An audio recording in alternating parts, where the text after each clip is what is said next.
اعوذ باللہ من الشیطان الرجیم بسم اللہ الرحمن الرحیم۔ اللہ تبارک و تعالیٰ کے نام سے شروع جو بڑا مہربان اور نہایت رحم کرنے والا ہے۔ ایک ایسی بدبخت اور ناپاک قوم جنہوں نے اس روئے زمین پر ایک ایسے گناہ کو ایجاد کیا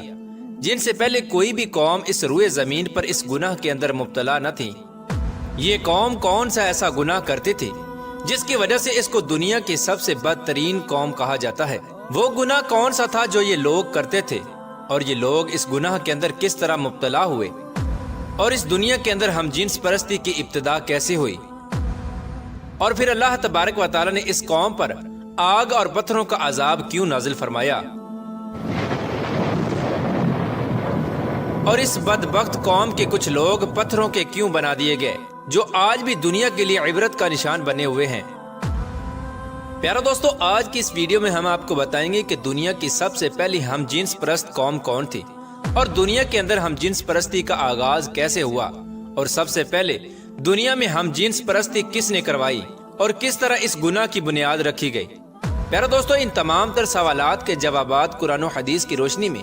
آج کی اس ویڈیو میں ہم آپ کو بتائیں گے، لہٰذا آپ سے گزارش ہے کہ ہماری اس ویڈیو کو اینڈ تک ضرور دیکھیے گا۔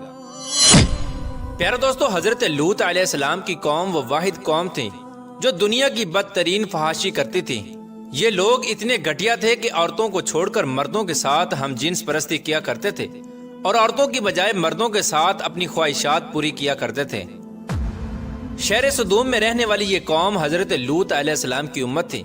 حضرت لوط علیہ السلام کو اللہ تبارک و تعالیٰ نے نبوت سے سرفراز فرمایا تھا۔ حضرت لوط علیہ السلام حضرت ابراہیم علیہ السلام کے بھتیجے ہیں،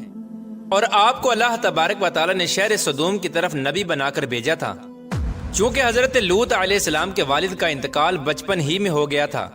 اسی وجہ سے حضرت ابراہیم علیہ السلام نے حضرت لوط علیہ السلام کو بچپن ہی سے پالا تھا، اور حضرت لوط علیہ السلام حضرت ابراہیم علیہ السلام کے پاس ہی رہے تھے۔ حضرت لوط علیہ السلام اپنے والد کے انتقال کے بعد حضرت ابراہیم علیہ السلام کے ساتھ ہجرت کر کے ملک شام میں آ گئے تھے، اور حضرت ابراہیم علیہ السلام کی خدمت میں مصروف رہے۔ حضرت لوط علیہ السلام نے چونکہ حضرت ابراہیم علیہ السلام کی بہت زیادہ خدمت کی، تو حضرت ابراہیم علیہ السلام نے اللہ تبارک و تعالیٰ کی بارگاہ میں دعا کی، تو اللہ تبارک و تعالیٰ نے حضرت ابراہیم علیہ السلام کی خدمت اور دعا کے صدقے حضرت لوط علیہ السلام کو نبوت عطا فرمائی۔ پیارا دوستو، حضرت لوط علیہ السلام کی قوم دنیا کی بدترین قوم ہے، اور یہ عورتوں کو چھوڑ کر مردوں کے ساتھ اپنی خواہشات پوری کیا کرتے تھے۔ لیکن یہ لوگ اس گناہ کے اندر مبتلا کس طرح ہوئے، اور کس چیز نے اس قوم کو اس گناہ پر اکسایا؟ اس کے بارے میں روایات میں آتا ہے کہ جس شہر میں یہ قوم رہتی تھی اس شہر کو سدوم کہتے ہیں۔ شہر سدوم ایک ایسا علاقہ تھا جہاں پر اللہ تبارک و تعالیٰ کا خاص فضل و کرم تھا۔ یہاں پر سر سبز و شاداب باغات اور ہر طرف لہلہاتے کھیت تھے۔ اس علاقے میں پھلوں اور اناج کی بے شمار پیداوار ہوتی تھی۔ شہر سدوم کا یہ علاقہ ہر لحاظ سے خوشحال تھا۔ یہی وجہ تھی کہ آس پاس کے لوگ شہر سدوم میں اپنی زندگی کی اشیاء ضروریہ کو حاصل کرنے کے لیے اس شہر میں آیا کرتے تھے۔ لیکن شہر سدوم کے رہنے والے لوگوں کو یہ بات بالکل بھی ہضم نہ ہوئی۔ ان کا یہ خیال تھا کہ شہر سدوم میں پیدا ہونے والے اناج اور غلوں پر صرف انہی کا حق ہے۔ اسی لیے قوم لوط آس پاس کے علاقوں سے آنے والے لوگوں سے بہت تنگ تھے۔ ایک دن قوم لوط کے کچھ لوگ اسی بات پر جھگڑا کر رہے تھے کہ شیطان ایک بوڑھے کی صورت میں ان کی مجلس میں آیا اور ان لوگوں سے کہنے لگا کہ اگر تم لوگ ان مسافروں سے اپنی جان چھڑانا چاہتے ہو تو جو میں کہتا ہوں وہ کرنا پڑے گا۔ چنانچہ شیطان کی یہ بات سن کر لوگ شیطان سے پوچھنے لگے کہ وہ کون سا کام ہے جس کے کرنے کی وجہ سے ہمیں ان مسافروں سے چھٹکارا حاصل ہو سکتا ہے؟ تو شیطان نے کہا کہ میں تمہیں کل بتاؤں گا۔ چنانچہ کل شیطان ایک خوبصورت نوجوان لڑکے کی صورت میں ان لوگوں کے پاس آیا اور شہر سدوم کے لوگوں کو اپنی طرف مائل کرنے لگا، یہاں تک کہ شہر سدوم کے لوگ اس لڑکے کی طرف مائل ہو گئے اور اس خوبصورت لڑکے کے ساتھ زنا کر بیٹھے۔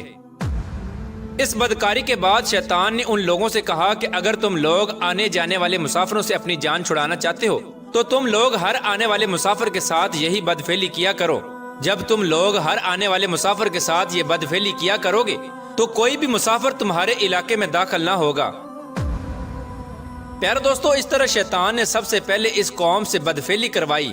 اور اس گناہ کا اس قوم کو ایسا چسکا لگا کہ وہ اس گناہ کے عادی بن گئے، اور نوبت یہاں تک پہنچ گئی کہ لوگ عورتوں کو چھوڑ کر مردوں کے ساتھ اپنی جنسی تعلقات قائم کرنے لگے اور اپنی خواہشات پوری کرنے لگے۔ یہ گناہ شہر سدوم کے اندر اس قدر عام ہو گیا کہ ہر گھر میں یہ گناہ ہونے لگا اور کوئی بھی محفل اس گناہ سے خالی نہ ہوتی۔ ادھر جب حضرت لوط علیہ السلام کو اپنی قوم کے اس فعل کا پتہ چلا تو حضرت لوط علیہ السلام بہت غمگین ہوئے، اور حضرت لوط علیہ السلام نے اپنی قوم کو اللہ تبارک و تعالیٰ کے عذاب سے ڈرایا اور اس گناہ سے منع کیا، جس طرح کہ اللہ تبارک و تعالیٰ قرآن پاک میں ارشاد فرماتا ہے، اور کیا وہ بے حیائی کرتے ہو جو تم سے پہلے جہاں میں کسی نے نہ کی؟ تم مردوں کے پاس شہوت سے جاتے ہو عورتوں کو چھوڑ کر، بلکہ تم لوگ حد سے گزرے ہوئے ہو۔ پیارا دوستو، یہ بدبخت قوم اس گناہ کے اندر اس قدر مبتلا ہو گئی کہ حد سے زیادہ بڑھ گئی۔ حضرت لوط علیہ السلام نے اپنی قوم کو بارہا دفعہ سمجھایا، لیکن یہ قوم اس گناہ سے باز نہ آئی۔ جب حضرت لوط علیہ السلام اس قوم کو اس گناہ سے منع کرتے تو یہ لوگ حضرت لوط علیہ السلام کو برا بھلا کہتے، اور نوبت یہاں تک پہنچ گئی کہ حضرت لوط علیہ السلام کو اس شہر سے نکالنے کی دھمکیاں دینے لگے، جس طرح کہ اللہ تبارک و تعالیٰ قرآن پاک میں ارشاد فرماتا ہے، اور اس کی قوم کا کچھ جواب نہ تھا مگر یہی کہ ان کا کہنا تھا کہ اپنی بستی سے نکال دو، یہ لوگ پاکیزگی چاہتے ہیں۔ اس طرح جب یہ قوم حد سے زیادہ بڑھ گئی اور حضرت لوط علیہ السلام کو دھمکانے لگی، اور ساتھ ہی حضرت لوط علیہ السلام کو یہ کہنے لگی کہ اگر تم اللہ تبارک و تعالیٰ کے سچے نبی ہو تو ہم پر وہ عذاب لے آؤ جس عذاب سے تم ہم کو ڈراتے ہو، اور اس طرح اس بدبخت قوم نے خود ہی اللہ تبارک و تعالیٰ کے دردناک عذاب کو طلب کیا۔ پیارا دوستو، جب حضرت لوط علیہ السلام کی قوم اس بدفعلی کی وجہ سے قابل ہدایت نہ رہی تو اللہ تبارک و تعالیٰ کی طرف سے دردناک عذاب آ گیا۔ چنانچہ حضرت جبرائیل علیہ السلام چند فرشتوں کے ہمراہ خوبصورت نوجوان لڑکوں کی صورت میں مہمان بن کر حضرت لوط علیہ السلام کے گھر میں تشریف لائے۔ ادھر جب حضرت لوط علیہ السلام نے ان خوبصورت اور نوجوان مہمانوں کو دیکھا تو حضرت لوط علیہ السلام بہت فکر مند ہوئے، کیونکہ ان کی قوم پہلے ہی اس فعل بد میں بہت زیادہ سرکشی کر چکی تھی، لہٰذا وہ ان خوبصورت مہمانوں کو دیکھ کر مزید فکر مند ہو گئے۔ چنانچہ حضرت لوط علیہ السلام کی بیوی جو حقیقت میں منافقہ تھی، جب اس نے ان مہمانوں کو دیکھا تو وہ چپکے سے شہر سدوم کے لوگوں کے پاس چلی گئی اور ان خوبصورت مہمانوں کے بارے میں ان کو بتانے لگی، اور ان سے کہنے لگی کہ ہمارے گھر میں خوبصورت لڑکے آئے ہوئے ہیں، اور شہر سدوم کے لوگوں کو اس بدفعلی کی طرف دعوت دینے لگی۔ چنانچہ شہر سدوم کے بدفعلوں کو جب اس بات کا پتہ چلا تو تمام لوگوں نے حضرت لوط علیہ السلام کے گھر کا محاصرہ کر لیا، اور یہ لوگ ان مہمانوں کے ساتھ بدفعلی کرنے کے ارادے سے حضرت لوط علیہ السلام کے گھر کی دیواروں پر چڑھنے لگے۔ چنانچہ حضرت لوط علیہ السلام نے جب یہ منظر دیکھا تو اپنے مہمانوں کو ایک کمرے میں چھپا دیا، اور حضرت لوط علیہ السلام نے اپنی قوم کے بدفعلوں کو نہایت دل سوزی کے ساتھ سمجھانا شروع کر دیا،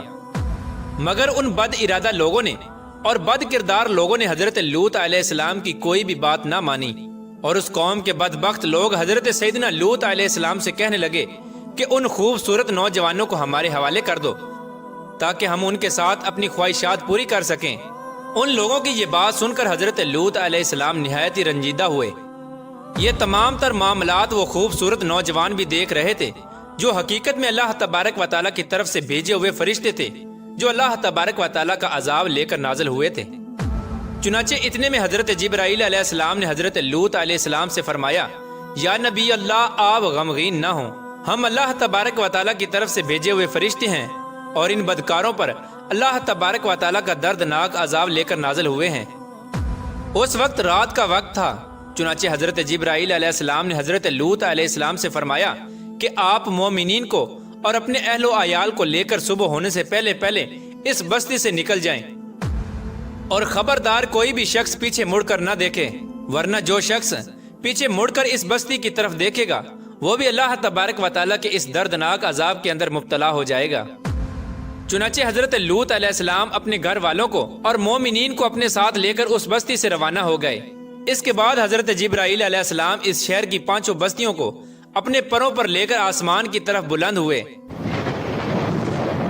اور کچھ اوپر جا کر ان 5 بستیوں کو زمین پر الٹ دیا، اور پھر اس کے بعد اللہ تبارک و تعالیٰ نے اس بدبخت قوم پر پتھروں اور آگ کی بارش برسا دی، اور اس طرح اللہ تبارک و تعالیٰ کے اس دردناک عذاب کے اندر قوم لوط کی لاشوں کے پرکشے اڑ گئے، اور اللہ تبارک و تعالیٰ کے اس دردناک عذاب نے شہر صدوم کو تہس نہس کر دیا۔ اسی دوران جب یہ اللہ تبارک و تعالیٰ کا دردناک عذاب نازل ہو رہا تھا تو حضرت لوط علیہ السلام کی بیوی، جو کہ حقیقت میں منافقہ تھی اور قوم لوط کے بدکار لوگوں سے محبت کرنے والی تھی، اس نے اچانک مڑ کر پیچھے دیکھا تو وہ بھی اللہ تبارک و تعالیٰ کے اس دردناک عذاب کے اندر مبتلا ہو گئی اور وہ ایک پتھر کے مجسمے میں تبدیل ہو گئی۔ پیارے دوستو، اس طرح دنیا کے اندر ہم جنس پرستی کی ابتدا ہوئی، اور اس طرح اللہ تبارک و تعالیٰ نے دنیا کی سب سے بدکار قوم کو دنیا کے لیے عبرت کا نشان بنایا اور ان پر اپنا دردناک عذاب نازل فرمایا، اور شہر صدوم کے لوگوں کو صفحہ ہستی سے مٹا دیا۔